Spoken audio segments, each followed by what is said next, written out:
Okay, guys, we're going to review estimating and simplifying radicals for your quiz. So let's get going.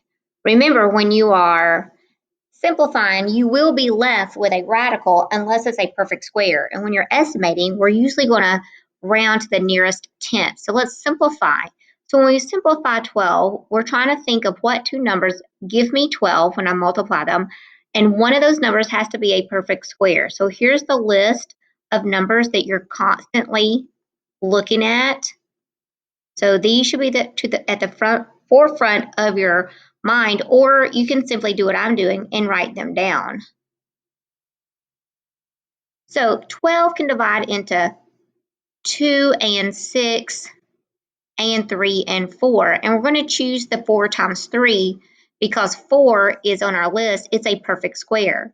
So when I take the square root of the 4, I get back the root, which is 2, and I'm still left with radical 3, and we are done. So this is the square root of 12 when it's simplified. Now we're going to estimate it. So we still need this list, and we're going to sandwich the square root of 12 between the two perfect squares it comes between. Well, it comes between the square root of 9 and the square root of 16. So our estimate is going to be 3 point something, because the square root of 9 is 3 and the square root of 16 is 4. So somewhere between 3 and 4 is the square root of 12. Well, to get your numerator part for your fraction, 9 to 12 is a difference of 3. So that's your numerator. And your denominator is the difference between the two perfect squares, and that's going to be 7. Now we're going to convert the 3/7 into a decimal by dividing. The top goes inside the box. So 7 into 40 goes about 5 times.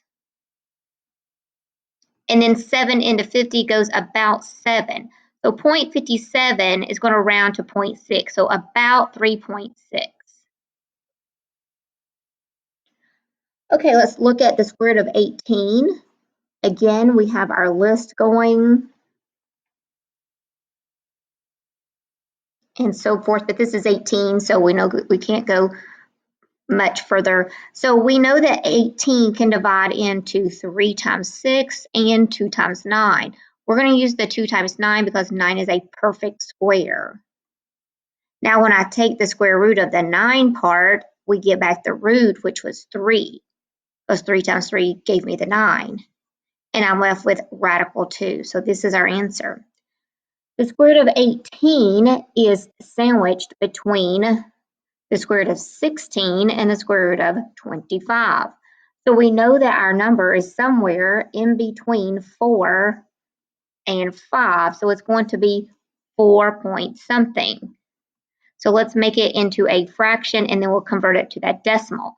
So from 16 and from 18 is 2, and then my denominator is a difference of 9. So we divide 9 into 2, and it goes into 22 times, giving us 18. And then we keep getting 2 repeating, so about 4.2.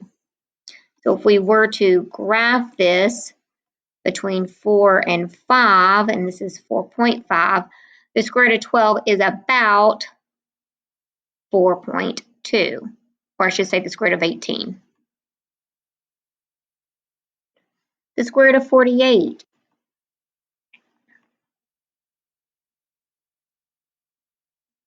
So we're going to break this down, and we got several choices. So we have 2 times 24, neither one of those is perfect. 3 times 16, 16 is perfect. 4 times 12, 4 is perfect. And so we have 2 pairs to choose from, but we're always going to choose the one with the largest perfect square factor. And then I take the square root of the 16, and I get back the root of 4, radical 3. And then we have the square root of 48 is sandwiched between, it's almost a perfect square, it's almost 7. So it's going to be somewhere between 6 and 7. So we're going to have 6 point something. So from 36 to 48 is going to give us I believe, 12. And then, so that's a difference of 12. And then from these two perfect squares, that gives me 13. So you see this 12/13 is almost a whole, so it would almost be 7. So 13.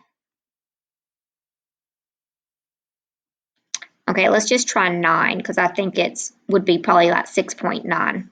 9 times 3 is 27. 9 times 1 plus 2 is 11. Yep, that's going to work. So we're just going to say 9. So we're going to say it's about 6.9, or exactly 4 radical 3. The square root of 80.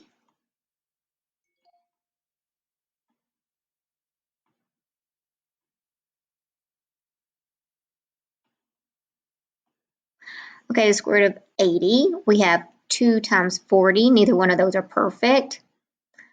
Don't think 3 works, but 4 does, and 4 is perfect. 4 times 20. 5 works, and it's going to be 5 times 16. So these two are both perfect squares, but this is going to be the better choice. 16 times 5 is 80. The square root of 16 is 4 radical 5. Then we have the square root of 80, and it's almost a perfect square. So it comes somewhere right between here. So it's going to be 8 point something. It comes between 8 and 9. From 64 to 80 is going to be, looks like, I think 16. Right, that'd be, yep, 16. And then from here to here would be 17. So we're going to say 17 into 16. Let's try 9 because I think it's very close to that. That's going to give us 63. Yep, that works. So we're going to say about 8.9. David ran around a 120-foot square area. So we have a square, and the area is, I think that should just be with no radical. That's what it should say. David ran around a 120-foot square area. We want to estimate to the nearest tenth how many feet. So if the area is 120, each side is the square root of that, because when we take the square root, that gives us the length that was multiplied to give me the 120. So we're going to estimate.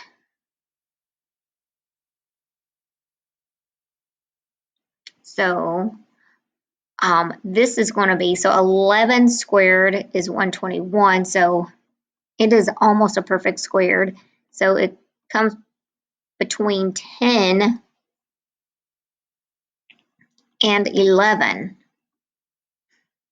So we have 10. So the numerator is going to be 20, and my denominator is a difference of 21.